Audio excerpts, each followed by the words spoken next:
آج کی دعا۔ اعوذ باللہ من الشیطان الرجیم، بسم اللہ الرحمن الرحیم، الحمد للہ رب العالمین، اللہم اجرنی من النار۔ یا خدائے ذوالجلال والاکرام، رمضان کے اس آخری جہنم کی آگ سے نجات والے عشرے میں ہماری خاص دعا ہے کہ ہمارے دلوں کو قرآن مجید کے احکامات و تعلیمات سے منور فرما۔ یا خدائے خیر الناصرین، ہمارے اخلاق کو قرآن مجید سے زینت بخش۔ یا خدائے قادر مطلق، ہمیں قرآن کی اعزاز عطا فرما۔ یا خدائے خیر الغافرین، قرآن شریف کو ہمارا شفیع قرار دے۔ یا خدائے خیر الراحمین، ہمیں معاف فرما۔ یا الہ العالمین، ہم پر رحم فرما اور ہمیں قرآن کی سمت ہدایت فرما۔ یا مولا کریم، کفار اور منافقین کے مقابلے میں فتح و نصرت عطا فرما، آمین۔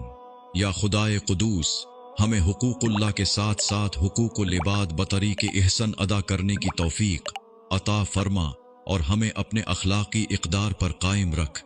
یا خدائے قادر مطلق، جو اکیلے ہیں انہیں اپنے کفو کا جوڑ عطا فرما، اور جن کی اولاد نہیں انہیں نیک اور صالح اولاد عطا فرما۔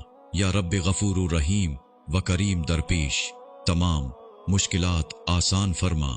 یا مولا کریم، تمام مریضوں بشمول شوگر، بلڈ پریشر، دل اور کینسر کے مریضوں کو شفائی کاملہ عاجلہ عطا فرما، اور جو ان بیماریوں سے محفوظ ہیں انہیں اس سے محفوظ رکھ، آمین۔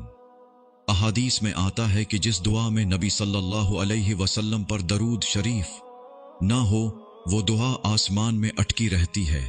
دعا کی قبولیت کے لیے نبی صلی اللہ علیہ وسلم پر درود لازماً بھیجیں۔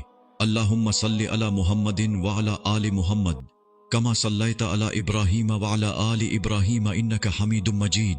اللہم بارک علی محمد وعلی آل محمد کما بارکت علی ابراہیم وعلی آل ابراہیم انک حمید مجید، آمین۔